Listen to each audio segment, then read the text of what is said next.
If you ask someone how you should sharpen your knives or chisels, you'll get two kinds of answers. Buy a Tormek, which is the premium option, or just use that brick you found in your backyard. Both are actually valid options, but I feel like, in most cases, a middle ground would be a more reasonable choice. Thankfully, we have technology to create that, so I set out to try some of the most popular options for 3D printable sharpening fixtures and guides. Stefan from CNC Kitchen cemented the idea that you don't need a super fancy fixture to keep your knife sharp, but I also need to maintain my chisels and planer blades, which this design just isn't made for.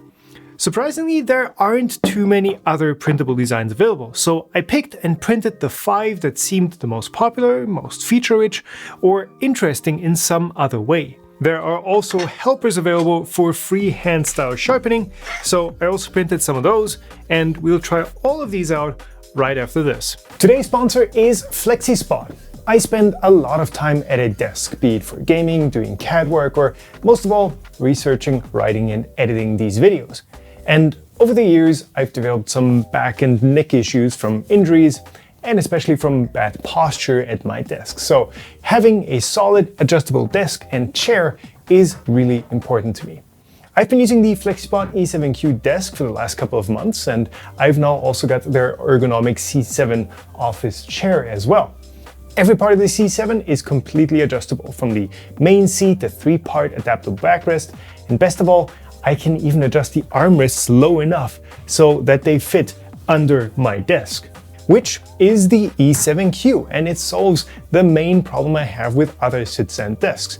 As soon as you raise them to standing height, they wobble, and that makes most of them quite inconvenient to use as intended. Not so the E7Q. Because it has 4 independently driven legs, it remains solid at any height and provides a 300 kilogram or 660 pound weight limit, enough to use it as a workbench or engine lift, and certainly plenty of headroom to use it as an office desk. It has all the features you would expect, from cable management, height memory, and a built-in USB power supply. FlexiSpot products offer great value. I'm actually thinking about giving my gaming desk an upgrade to the E7 Plus, and if you too are ready for an upgrade, you can check out FlexiSpot at the link below and use code YTE7Q200 for $200 off the E7Q desk. Thanks again to FlexiSpot for sponsoring this segment. Let's go ahead and build the CNC Kitchen fixture.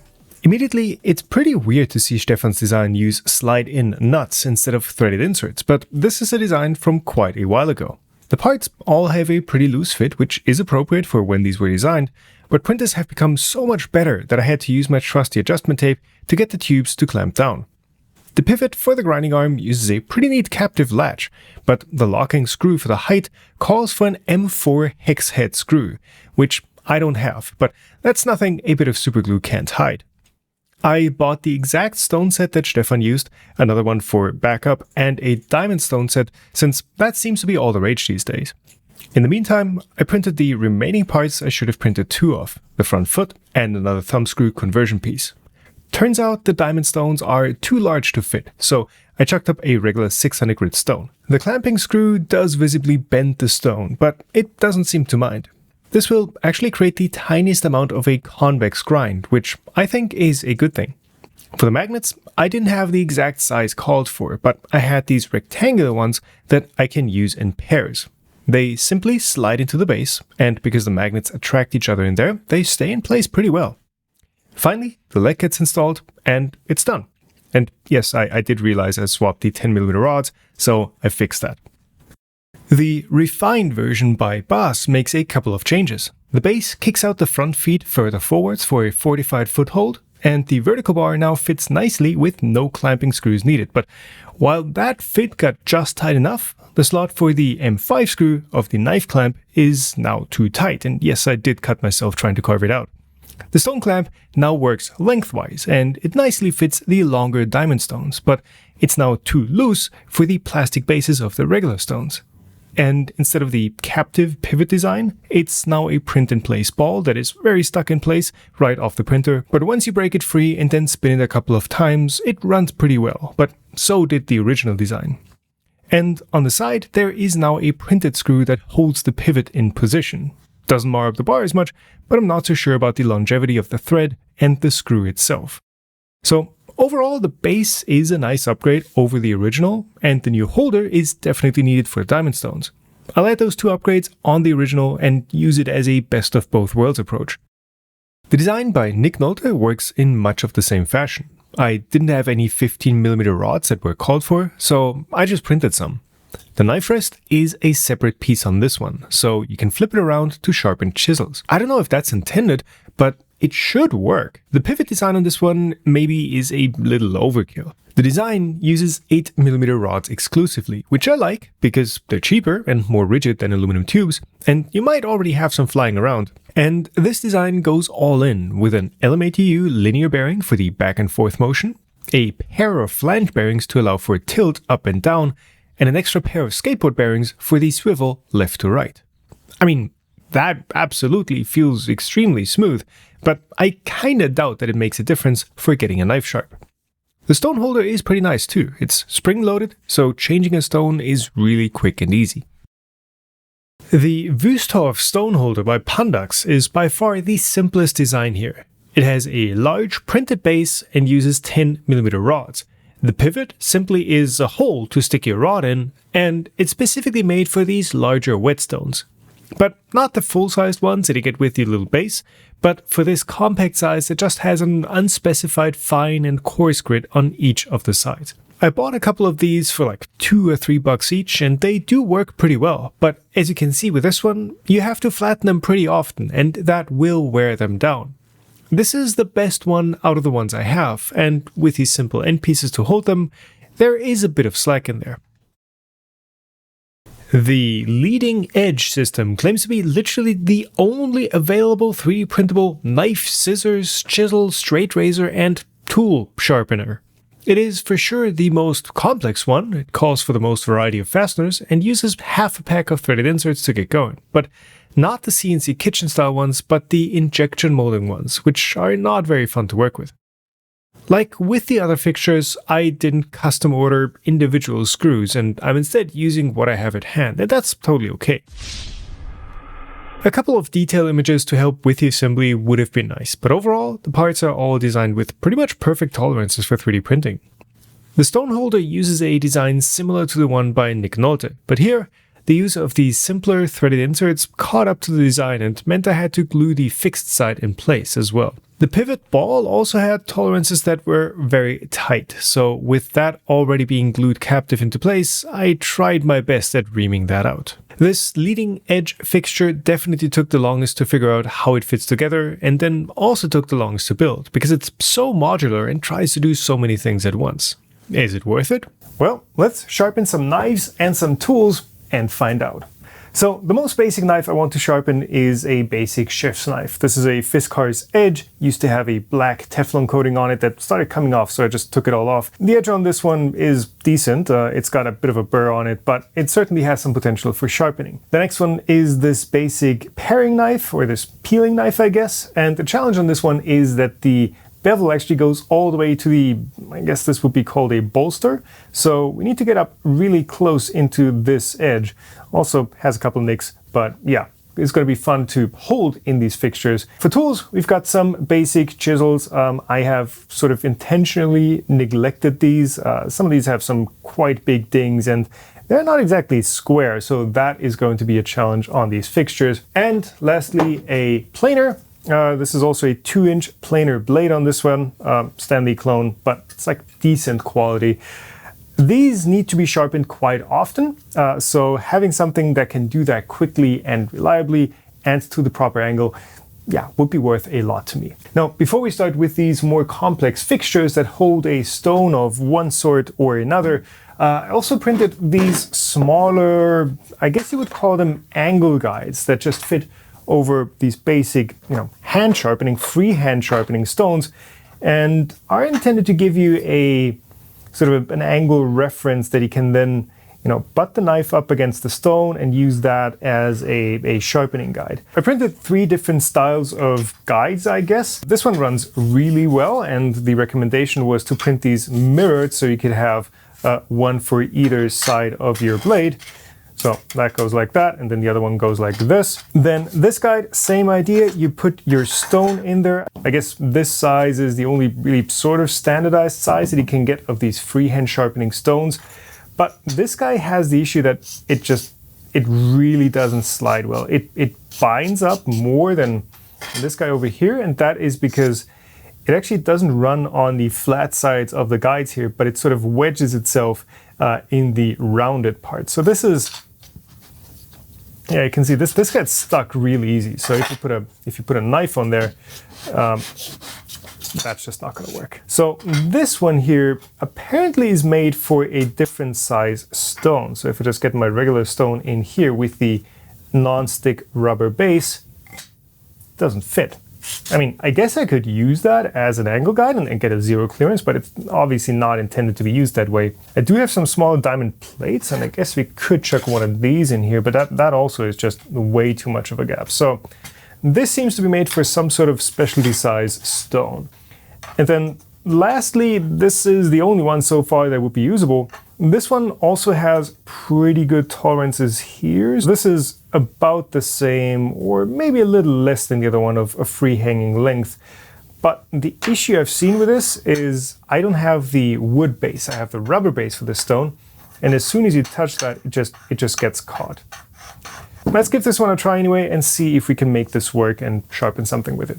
So this edge has a couple of nicks, and honestly it is too sharp of a starting point. So I'm going to bring in the professional knife granite stone, and we're just going to prepare this for sharpening.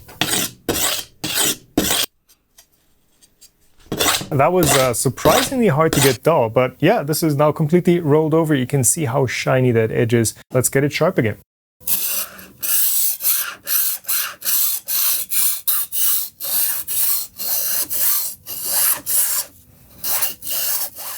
All right, so I'm gonna call it there. I've not quite apexed this knife on the stone, but I think I've seen enough about this style of holder.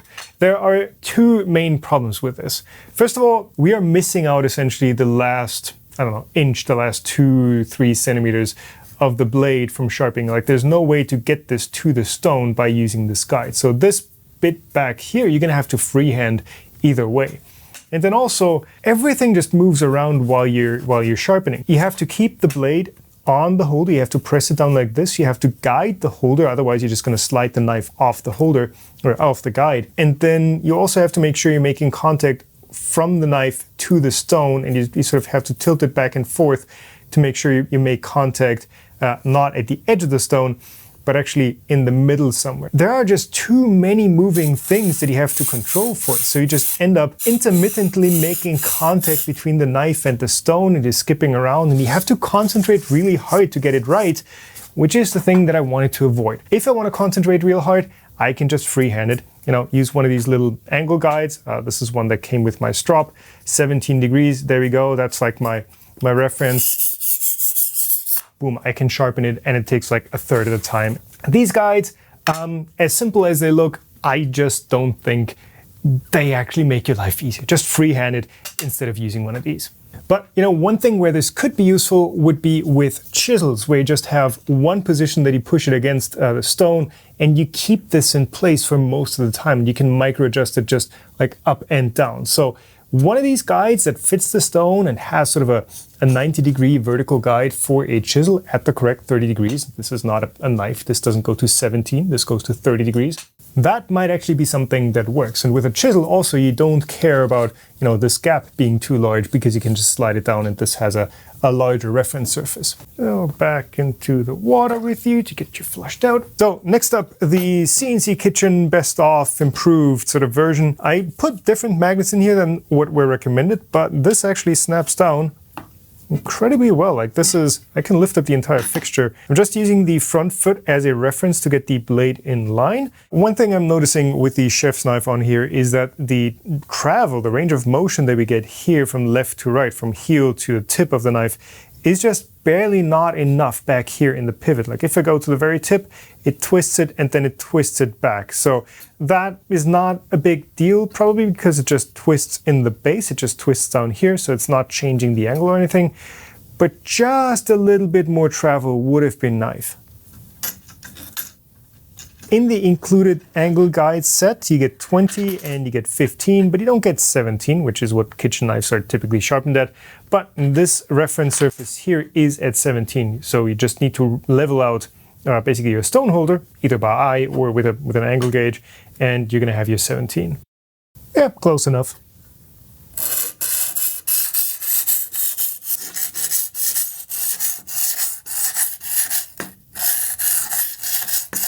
Yeah, that binding isn't great.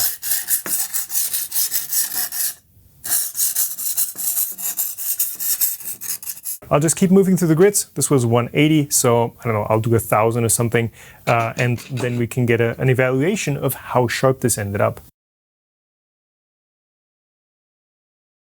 All right, so that is 1,500. We've got a nice burr on that we're going to take off on the strop. Yeah, that was a lot of fun. That actually went really smoothly. That's what it looks like right now. That's 1,500 before stropping. And on the back side, we've got a nice burr. You can see the paper towel fibers getting stuck to that we're going to take off on the strop.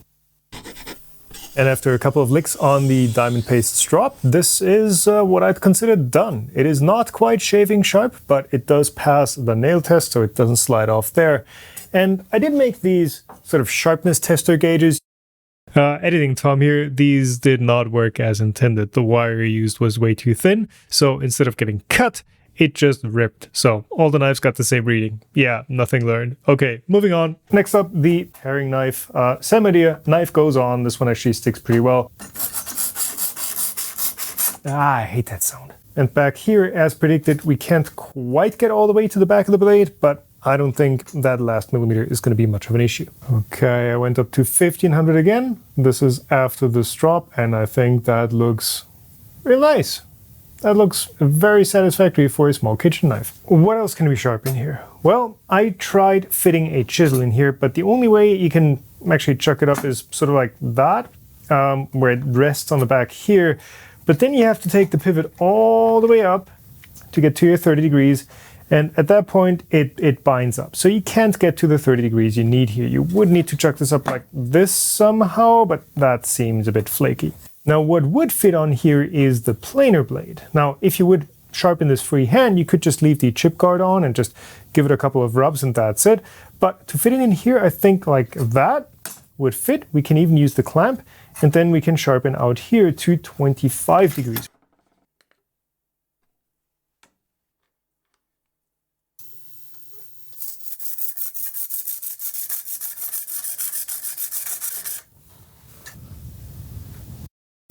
And we're done. This still needs a lick on the back to remove the burr, but yeah, that went pretty fast. I must say, these diamond stones, they do remove material really, really quickly. All right, so you've seen the basic idea of how this works for knives and for the planer blade. I've got the other fixtures still to try out. I'm gonna do those a lot faster. I've got more knives to sharpen, and yeah, basically I'll shut up and I'll report back to you with my findings on what's different with these.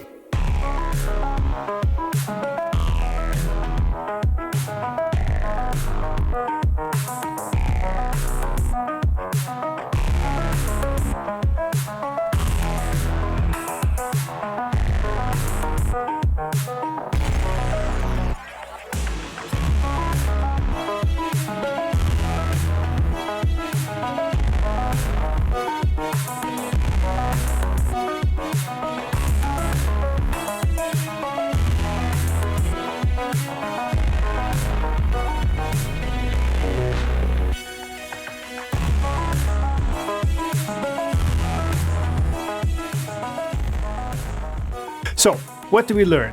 Well, the freehand sharpening guides sound good on paper, but in practice, trying to adapt these sharpening stones into a semi-guided system of some sort really didn't work out. These are meant for freehand sharpening, and that's what they're good at. With the sharpening fixtures, there were generally 3 weak points. The first one is the sort of pivot mechanism, which seems to be surprisingly hard to get smooth motion out of. I ended up oiling that mechanism on the leading edge, and that was overall the best experience because it has the least amount of slop and the best range of motion. And the second weak point is rigidity. The CNC Kitchen fixture actually was the best one here. It did the best job supporting even large chef's knives and is generally chunky enough to resist bouncing around when you're sharpening. The third one is work holding. You really don't want a large, sharp object to slide around when you're working on it. Yes, I did not have the exact magnets called for any of the fixtures, but the super simple Wüsthof stone holder has just 3 magnets and no other way of clamping a knife down, which made it really hard to work with. The leading edge, again, takes the lead here. The magnet base is actually less stable than the CNC Kitchen one, because the leading edge is just overall a slimmer design. But the reversible knife clamps it includes are absolutely fantastic to use. I did find a similar looking one that would fit the CNC Kitchen fixture, but it doesn't work the same way. It only ever clamps along the knife's spine, so it doesn't actually hold it very well. For sharpening chisels and planer blades, the only one that's made for that is the leading edge. But the included holder for that isn't very good. It's a little wobbly, has very little clamping surface, and doesn't provide any guidance or reference edges to keep your chisels aligned and straight. In a pinch, it does work though. By the way, these diamond stones that I used for some of the blades, these are awesome the first time you use them. They're totally dull now, like this is super smooth and this is the coarsest one. So, which one of these should you print? If you just need something simple, the CNC Kitchen design totally does the job. Though maybe drop a bit of grease into the pivot and use the upgraded base for the tighter fit. The other fixtures all work too, but the one that stands out is the leading edge. Turns out its cocky remarks about being the only system for XYZ, yeah, there's something to it. It is a good sharpening system, but I do wish it would have received that one last upgrade to modern threaded inserts and maybe an overall just slightly bulked up design to make it a little more stable. But hey, maybe now Stefan comes out with an updated version of his fixture. I'd love to see that. And I'd love to hear from you all. What are you using to keep your tools and knives sharp? And is there any feature that you're missing from the fixtures that we have? Leave a comment below. Thanks again to FlexiSpot for sponsoring a part of this video. Keep on making, and I'll see you all in the next one.